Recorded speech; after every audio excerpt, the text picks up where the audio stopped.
Student, आज हम begin करने जा रहे हैं डिटर्मिनेंट्स की। डिटर्मिनेंट केवल बोर्ड एग्जामिनेशन के पॉइंट ऑफ व्यू से नहीं बल्कि कॉम्पिटिटिव स्टूडेंट्स के लिए भी वेरी मोस्ट इंपॉर्टेंट है। तो सबसे पहले सोचते हैं what is determinant.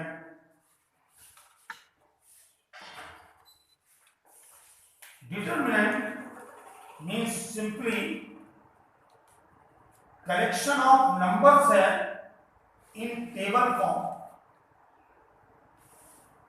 For example, A1, B1, C1, A2, B2, C2, A3, B3, C3 आपने ऐसा लिखा। Then just like mod sign आपने एक ब्रैकेट लगा दिया। याद रहे आप मैट्रिक्स के लिए ऐसा ब्रैकेट यूज करते थे जबकि डिटरमिनेंट में। नाउ इसका एक्सपेंशन कैसे करेंगे? एनी डिटरमिनेंट को आप किसी भी रो और किसी भी कॉलम के रेस्पेक्ट में एक्सपेंड कर सकते हैं, बट जब आप एक्सपेंशन करते हैं तो alternate plus minus plus sign आता है। किसी एलिमेंट के पहले क्या साइन लेना है ये डिसाइड करेगा -1 की power i plus J, where i का मीनिंग नंबर ऑफ रो और j का मीनिंग नंबर ऑफ कॉलम। तो मैंने इसका एक्सपेंशन कर दिया। सपोज कर ले फर्स्ट रो के रिस्पेक्ट में, तो expansion with respect to first row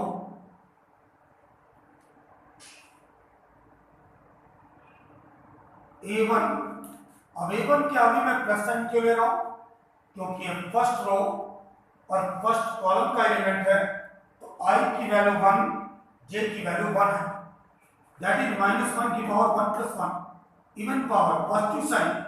now जिस एलिमेंट को ले रहे हैं आप उसके सामने की रो और कॉलम को क्लोज कर दिए। B2, B3, C2, C3 minus B1।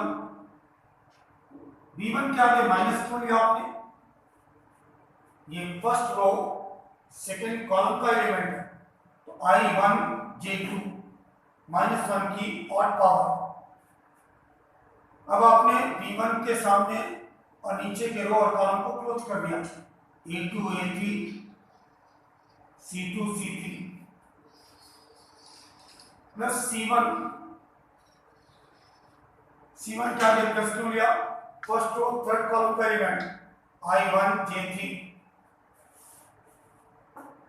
A2 A3 B2 B3 क्या वैल्यू आएगी? अब आप above to below cross sign लगाएंगे। एंटी क्लॉकवाइज वालों का प्रोडक्ट सेम साइन के साथ, दैट इज पॉजिटिव, और क्लॉकवाइज वालों का साइन चेंज कर देंगे। -B1 A2 C3 -A3 C2 plus C1 A2 B3 -A3 B2। 3 cross 3 की डिटरमिनेंट को सॉल्व करने का आपके पास वन मोर मेथड है, और वो वन मोर मेथड क्या है? सारस मेथड। सारस रूल एक्सपेंशन कराता है। First column second column third column को आपने नोट कर दिया। Then first column second column को अगेन रिपीट कर दिया। Now dropping diagonal from left to right, bracket लगाया और इनके प्रोडक्ट को वन ब्रैकेट में सम कर दिया। A1 B2 C3 plus B1 C2 A3 plus C1 A2 B3 minus right to left dropping diagonal बनाए,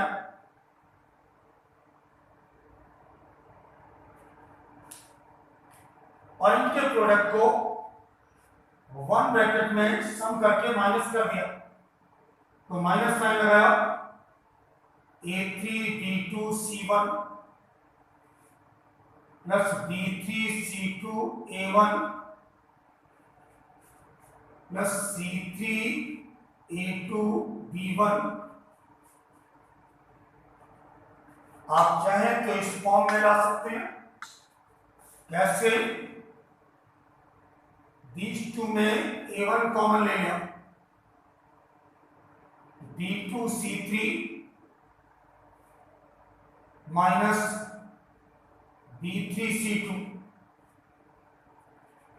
these two में माइनस B1 कॉमन ले लिया, दिस एलिमेंट पहले आ जाएगा, A2 C3 minus A3 C2,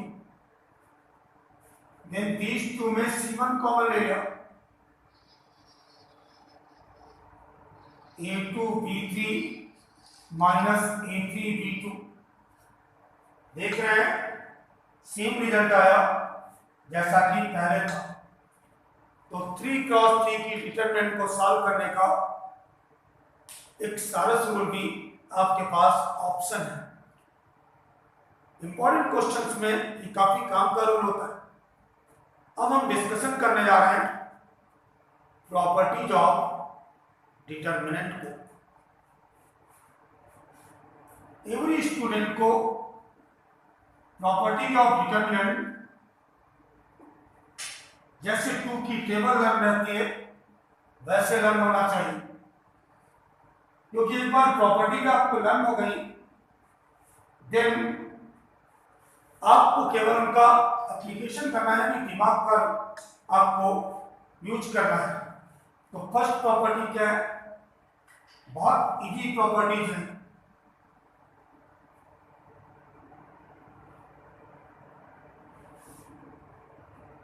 first property, आप any determinant की रोज और column को इंटरचेंज कर दें,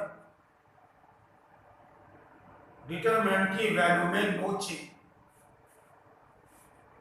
क्या कह रहा हूं? First property, if rows and column interchange then value of determinant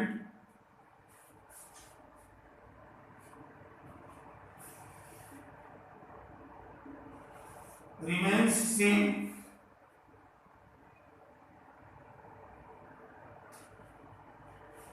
आपके पास ये डिटरमिनेंट थी, कोई भी बना लिया। चलिए 3 क्रॉस 3 की बना लेते हैं। 2 1 3 4 2 1 3 1 2। डिटरमिनेंट की वैल्यू को आप डेल्टा से रिप्रेजेंट करते हैं, तो 2 into 4 minus 1 minus 1 8 minus 3 plus 3 4 minus 6 2 into 3 minus 1 into 5 plus 3 into minus 6 6 minus 5 minus 6 तो डिटरमिनेंट की वैल्यू आ गई -5। अब आपको समझाने के लिए मैंने रोज और कॉलम को इंटरचेंज कर दिया। तो now first row, first column, second row, second column, third row, third column. अब आपने डेल्टा की वैल्यू गेन की 2 इंटू 4 माइनस 1 -4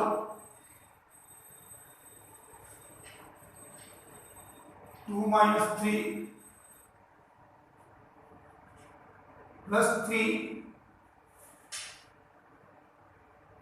1 minus 6 तो 2 into 3 -4 into -1 3 into -5 6 plus 4। देखिए सेम वैल्यू आई है। तो फर्स्ट प्रॉपर्टी क्या हो गई आपकी, आप रोज और कॉलम को इंटरचेंज कर सकते हैं। वैल्यू ऑफ डिटरमिनेंट में नो चेंज। सेकंड प्रॉपर्टी, आप एनी टू रोज और कॉलम को इंटरचेंज कर दें। सेकेंड प्रॉपर्टी क्या कह रहा हूं, एनी टू रोज और कॉलम को आप इंटरचेंज कर दें, then value of determinant same आएगी, ओनली यानी मैग्नीट्यूड ऑफ डिटरमिनेंट सेम आएगा, ओनली उसका साइन चेंज हो जाएगा। Right? if any two rows or column interchange, then magnitude of determinant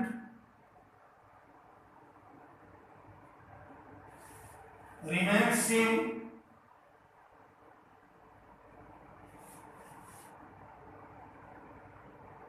only sign change, only sign change। क्या meaning हुआ इसका? Suppose करने ये गिवन मैट्रिक्स थी और इसकी वैल्यू आपको नोन है, क्या है, -5। नाउ मैंने R1 और R2 को इंटरचेंज कर दिया,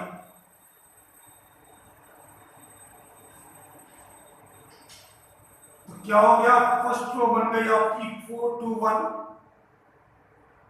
और सेकंड रो गई 2 1 3, जबकि थर्ड रो सेम रही। R1 और R2 को चेंज किया है, डेल्टा की वैल्यू लेन करता हूं, वैल्यू 5 ही आनी चाहिए, केवल साइन चेंज हो जाना चाहिए। तो 4 इंटू फर्स्ट रो के रेस्पेक्ट में एक्सपेंड कर रहा हूं, 2 minus 3 -2 4 minus 9 plus 1 2 minus 3।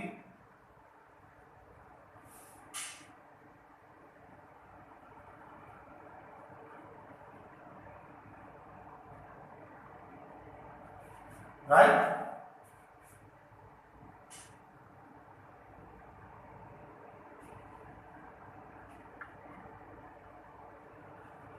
Something wrong आपने किया है।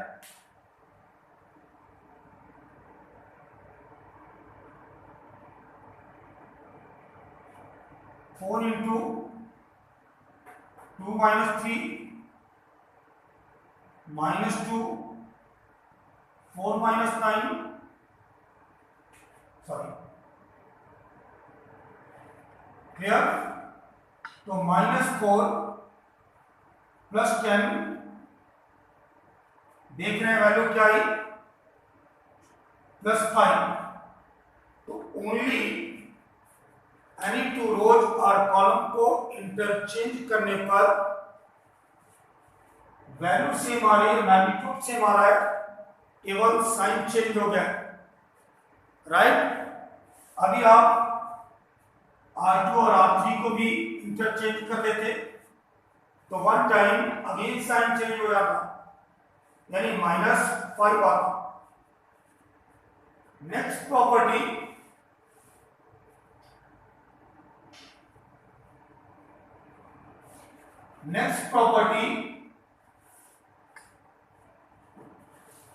एनी रो और कॉलम का ईच एलिमेंट 0 हो जाए, then value of determinant is 0। क्या कह रहा हूं आपसे, इफ ईच एलिमेंट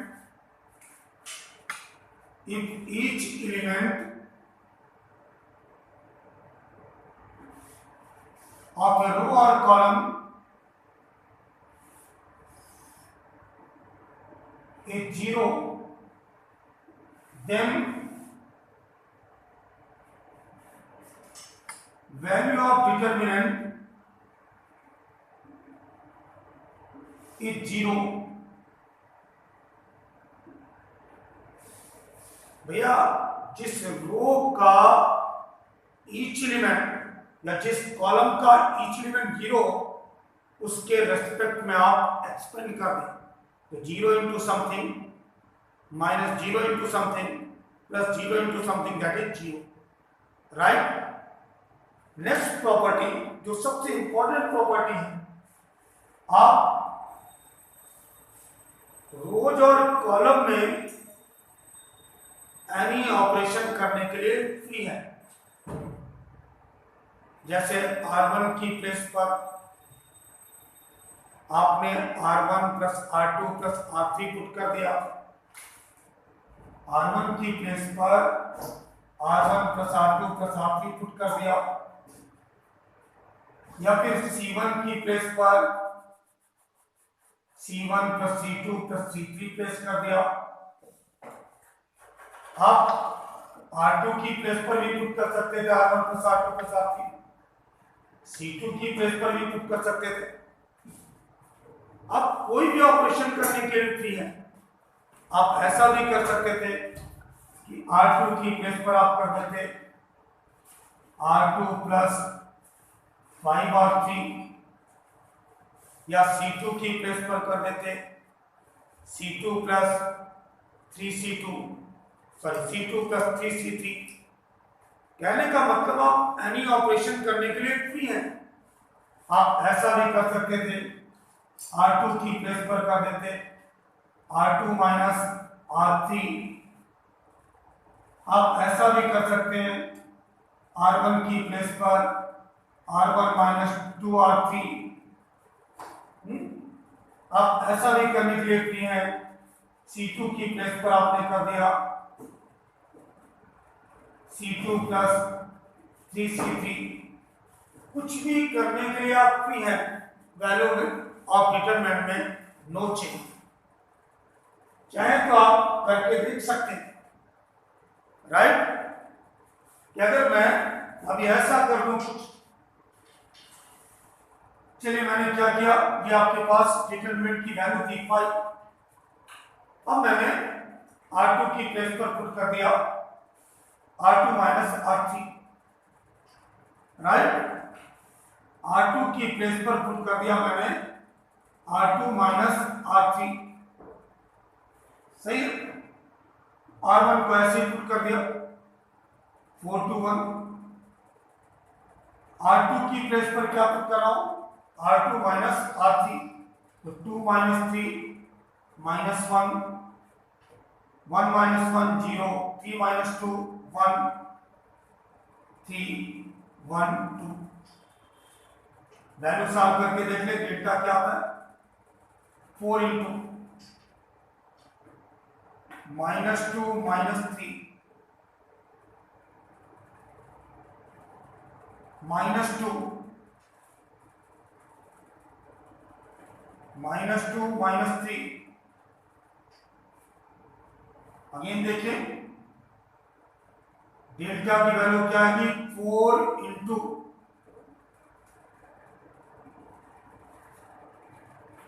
क्लोज कर दिया आपने 0 -1 देन -2 क्लोज किया -2 -3 +1 -1 वैल्यू क्या आनी चाहिए आपकी 5। देखिए जरा 4 इंटू -1 -2 -5 1 इंटू -1 -4 +10 अगेन क्या वैल्यू आई 5। तो सबसे इंपॉर्टेंट रूल यही है, आप किसी भी रो में एनी नंबर का मल्टीप्लिकेशन किया और एनी अदर रो में ऐड कर दिया, एनी रो और कॉलम की प्लेस पर सारे रोज और कॉलम का सम पुट कर दिया, वैल्यू ऑफ डिटरमिनेंट में no change. Next property,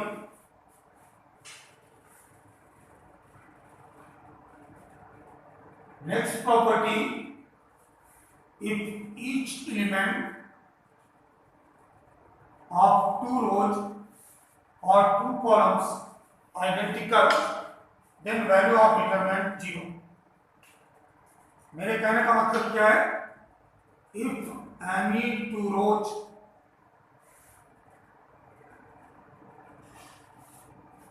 or columns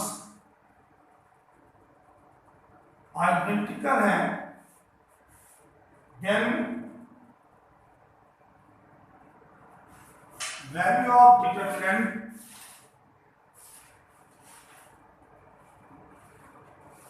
is 0। आपके पास ऐसी एक डिटरमिनेंट है ABC DEF ABC। तो अभी मैंने आपसे कहा कि आप रोज और कॉलम के बीच कैसा भी ऑपरेशन करने के लिए फ्री है। तो नेक्स्ट स्टेप में मैंने R1 की प्लेस पर कर दिया R1 - R3। तो R1 क्या हो जाएगा 0 0 0 A - A B - B C - now first row के रेस्पेक्ट में एक्सपेंड कर दिया, तो वैल्यू ऑफ डिटरमिनेंट 0 आ गई, राइट। तो if any two rows or column identical, then value of determinant is 0। Next property, वो भी काफी इंपॉर्टेंट प्रॉपर्टी है। क्या प्रॉपर्टी है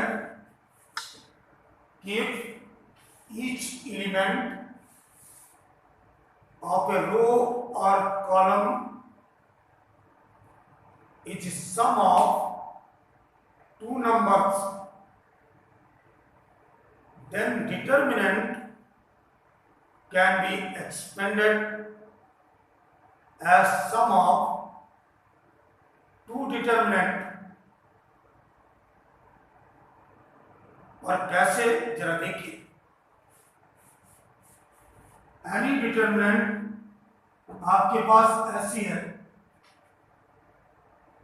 A + B C D E + F I + J, then this determinant को आप टू डिटरमिनेंट के सम के फॉर्म में प्लेस कर सकते हैं। फर्स्ट डिटरमिनेंट का फर्स्ट कॉलम फर्स्ट एलिमेंट से बन जाएगा A E I, second column same रहेगा, थर्ड कॉलम सेम रहेगा, प्लस सेकेंड डिटरमिनेंट का फर्स्ट कॉलम सेकेंड एलिमेंट से बन जाएगा, दैट इज बी एफ जे सी जी के डी एच एल। ऐसे आप टू डिफरेंट डिटरमिनेंट के सम के फॉर्म में एक्सपेंड कर देंगे। नेक्स्ट प्रॉपर्टी, एनी डिटरमिनेंट के वन रो और कॉलम में एवरी नंबर एक कॉमन मल्टीपल लगता है, तो उस कॉमन मल्टीपल को हम बाहर निकाल सकते हैं। कहने का मतलब एनी डिटरमिनेंट कुछ ऐसी आपकी 4 माइनस 8 12,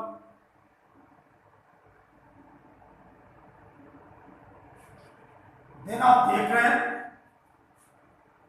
फर्स्ट रो का ईच एलिमेंट एक कॉमन मल्टीपल लगता है, और वो कॉमन मल्टीपल क्या है? 4। तो आप 4 को बाहर कर सकते हैं। 1 माइनस 2 3 2 3 माइनस 1 3 0 5। ये प्रॉपर्टी भी बहुत इंपॉर्टेंट बनने जा रही है डिटरमिनेंट की प्रॉब्लम सॉल्व करते वक्त, राइट। ऐसे ही आप एनी रो और कॉलम में आप पर्टिकुलर नंबर से मल्टीप्लाई कर सकते हैं, but value of determinant change नहीं हो तो डिटरमिनेंट के बाहर उस नंबर से आप डिवाइड भी कर देंगे। इट मींस, देखिए जरा फॉर एग्जांपल, एनी डिटरमिनेंट थी आपके पास 2 माइनस 3 4 1 3 2 3 2 1।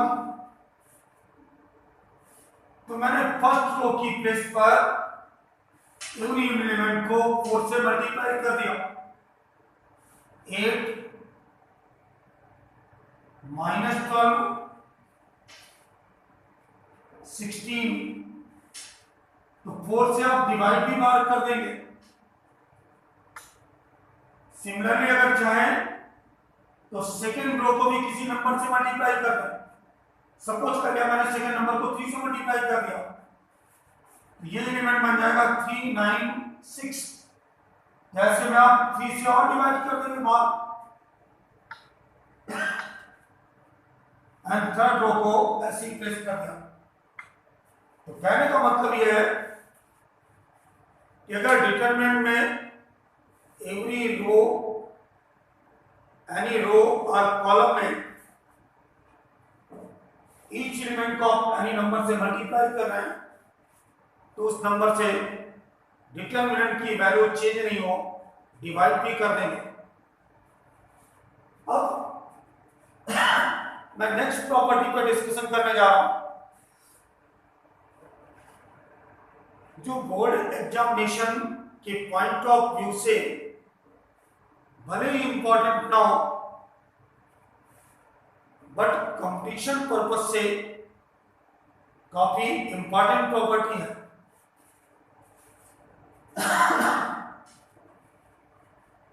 देखिए जरा next property,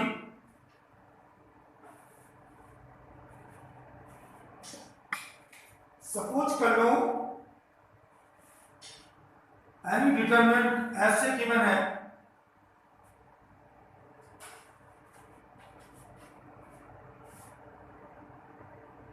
F1R, F2R, F3R,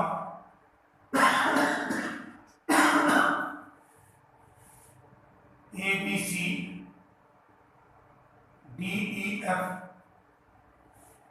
where F1R, F2R, F3R are function of R,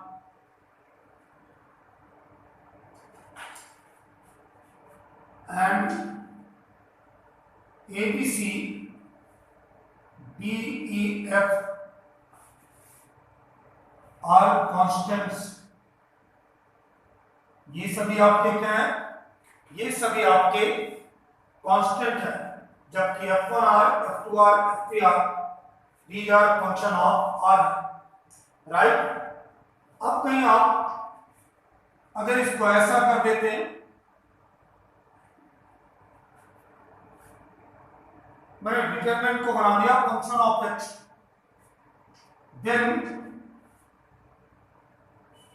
ये हो जाएगा F1x, F2x, F3x, ABC, DEF। कहने का मतलब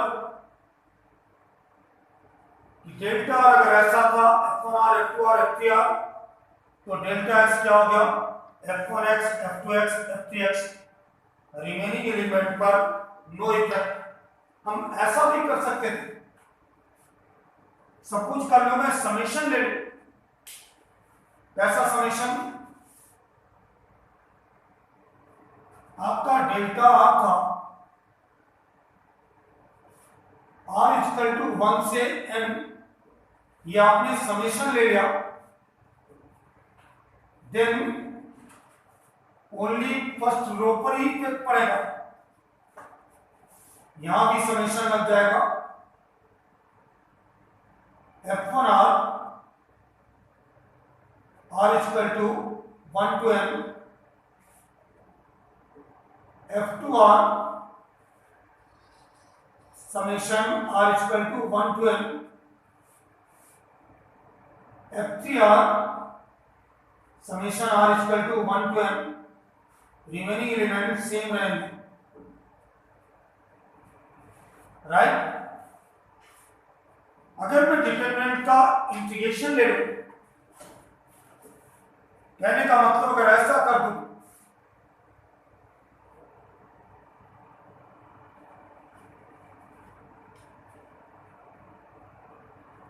delta x dx p to q integrate कर दिया, देन फर्स्ट रो भी इंटीग्रेट हो जाएगी, मीन्स जैसे आपके पास डिटरमिनेंट ये थी डेल्टा x इक्वल टू, अब मैंने इसका इंटीग्रेशन कर दिया, लिमिट p to q, तो ओनली फर्स्ट रो के F1x, F2x, F3x function integrate हो जाएंगे सेम लिमिट में, यानी p to q F1x dx, p to q F2x dx, p to q F3x dx, केवल फर्स्ट रो के जो function थे वो भी इंटीग्रेट हो जाएंगे सेम लिमिट में, रिमेनिंग एलिमेंट सेम रहेंगे।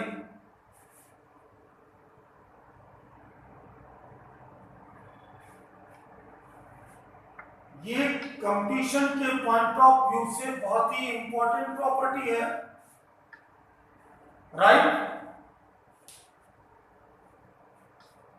इस पर बेस्ड में कुछ क्वेश्चन आप लोगों को कराऊंगा। नेक्स्ट देखिए,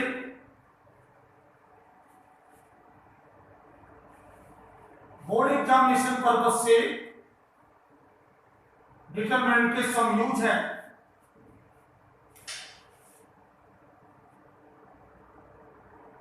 एरिया ऑफ ट्रायंगल आपको गेन करना है, एरिया ऑफ ट्रायंगल गेन करना है। कैसे ट्रायंगल का एरिया गेन करना है? जिसके वर्सेज है x1y1, x2y2, x3y3। तो एरिया ऑफ ट्रायंगल क्या होगा? 1/2 आपने लगा दिया, देने डिटरमिनेंट ले लिया आपने। डिटरमिनेंट का first column x1, x2, x3 बना देंगे।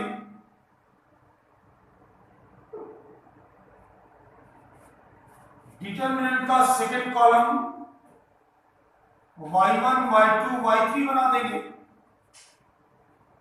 और डिटरमिनेंट के थर्ड कॉलम की प्लेस पर 1 1 1 पुट कर देंगे आप। देन इसका मॉड लेंगे।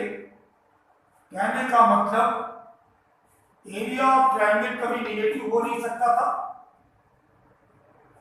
एरिया ऑफ ट्रायंगल कभी निगेटिव हो नहीं सकता।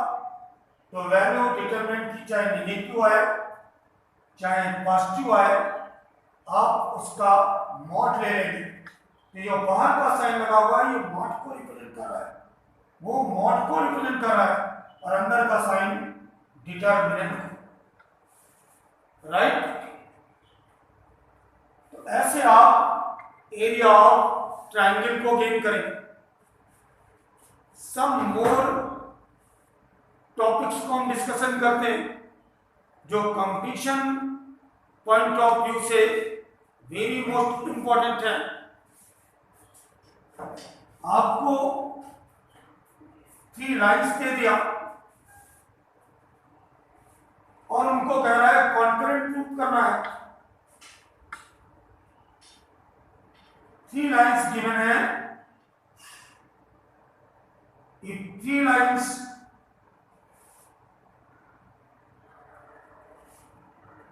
a1x, b1y, c1 equal to 0,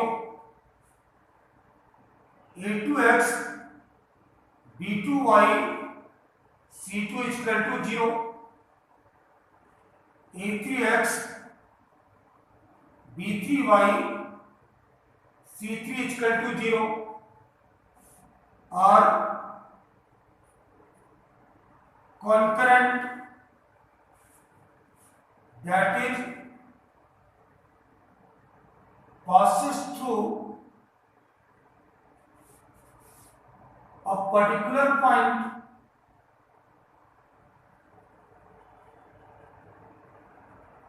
these 3 lines same point से पास हो रही है। देन कंडीशन क्या होगी? Then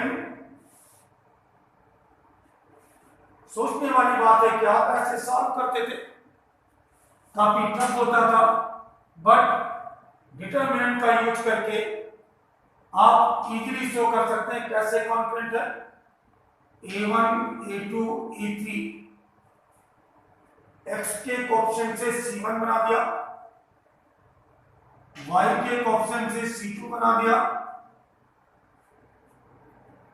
Then independent terms from x and y, c1, c2, c3 ने थर्ड कॉलम फॉर्म कर दिया। अगर डिटरमिनेंट की वैल्यू 0 आ जाए तो कॉन्करेंट, और डिटरमिनेंट की वैल्यू 0 नहीं आई, all 3 lines doesn't passes to the same point। तो ये कंडीशन होती है 3 लाइंस के कॉन्करेंसी की। क्लियर? देखते हैं कुछ और कंपटीशन पर्पज से इंपॉर्टेंट टॉपिक को।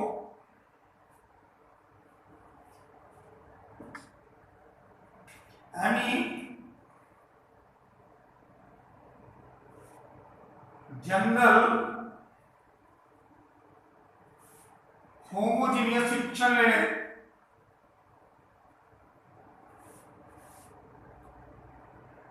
कुछ बच्चों ने कभी पढ़ा ही नहीं होगा। क्योंकि 11 तो रेस्टियर में निकल गया।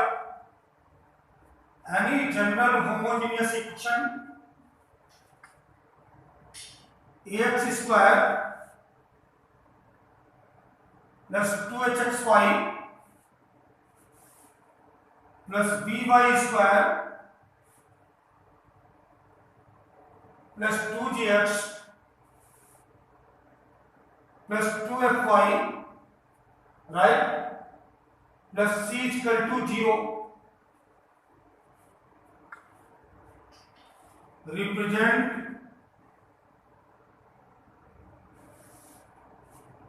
a pair of line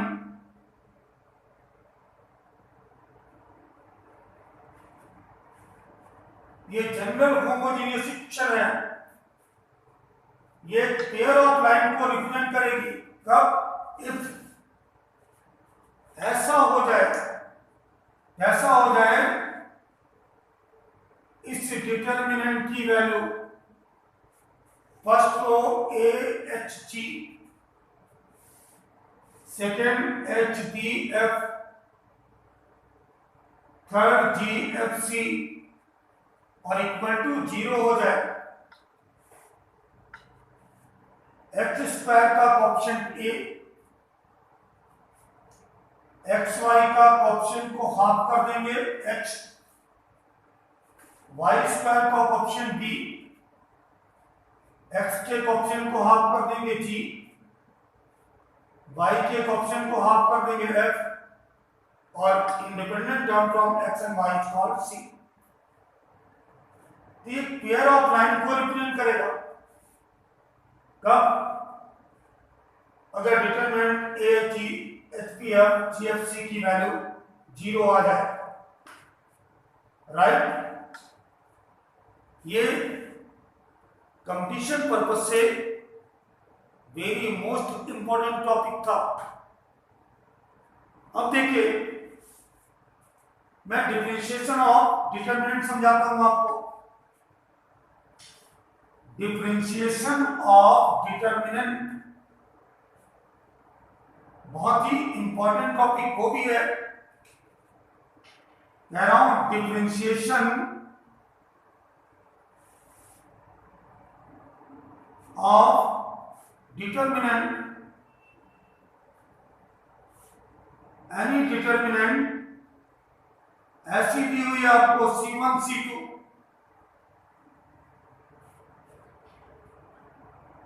right?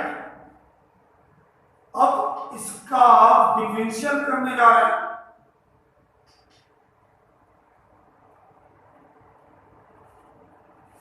तो डिफरेंशियल क्या हो जाएगा? डिफरेंशियल का मतलब होता है, अगर एक्स के टर्म में है तो डी बाई डी एक्स। तो डैश यहां रिप्रेजेंट कर रहा है कि मैंने फर्स्ट ऑर्डर डेरिवेटिव लिया है, मैंने वन टाइम डिफरेंशिएट कर दिया है। एनी डिटरमिनेंट में ओनली 2 कॉलम्स है, तो आप कैसे डिफरेंशिएट करेंगे? फर्स्ट कॉलम को डिफरेंशिएट कर दिया, फर्स्ट कॉलम को आपने डिफरेंशिएट कर दिया और सेकंड कॉलम को सेम पुट कर दिया, प्लस नेक्स्ट टाइम में फर्स्ट कॉलम को सेम प्लेस कर दिया और सेकंड कॉलम को आपने डिफरेंशिएट कर दिया।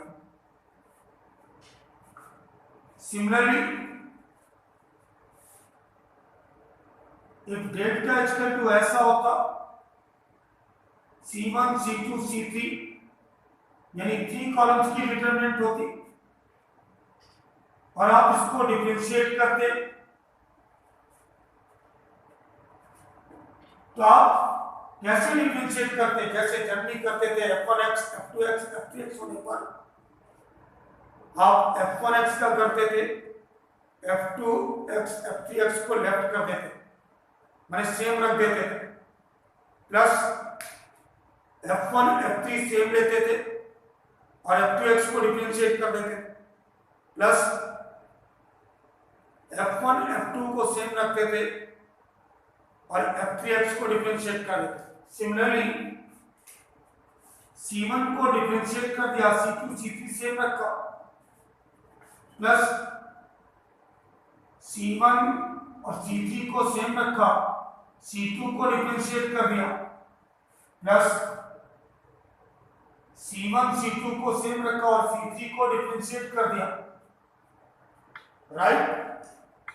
सिमिलरली डिटरमिनेंट को रोज के फॉर्म में ले सकते थे, जैसे डिटरमिनेंट ऐसा होता कोई R1 R2 R3,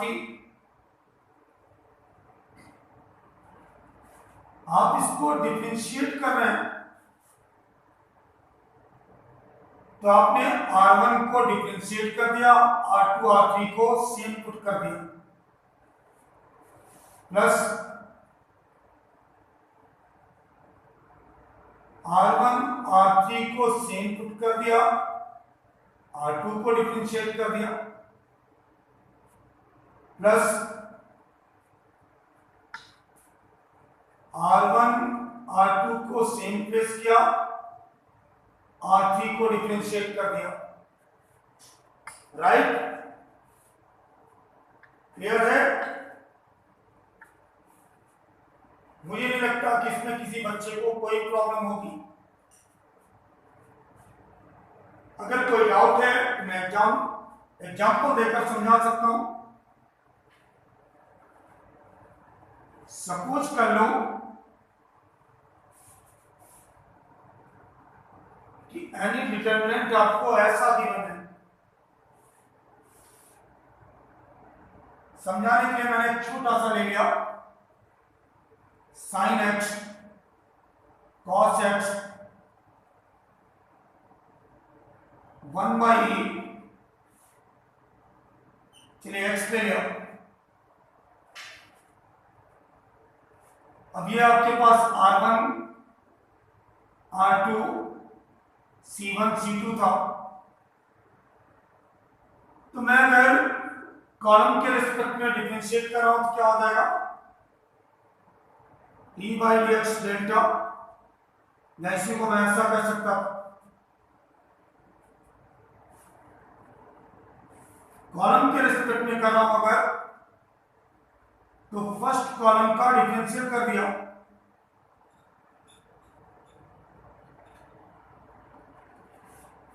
सेकंड को ऐसे ही प्लेस कर दिया, प्लस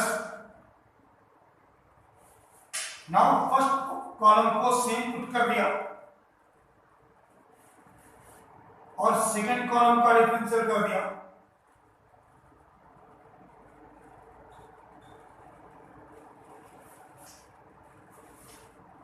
sin x का डिफरेंशियल cos x, x के रिस्पेक्ट में कर रहे थे तो 1/e 0 कांस्टेंट था, cos x और x को आप ऐसे ही प्लेस कर देंगे, प्लस फर्स्ट कॉलम को आपने ऐसे ही प्लेस कर दिया, cos x का डिफरेंशियल माइनस sin x और x का डिफरेंशियल 1।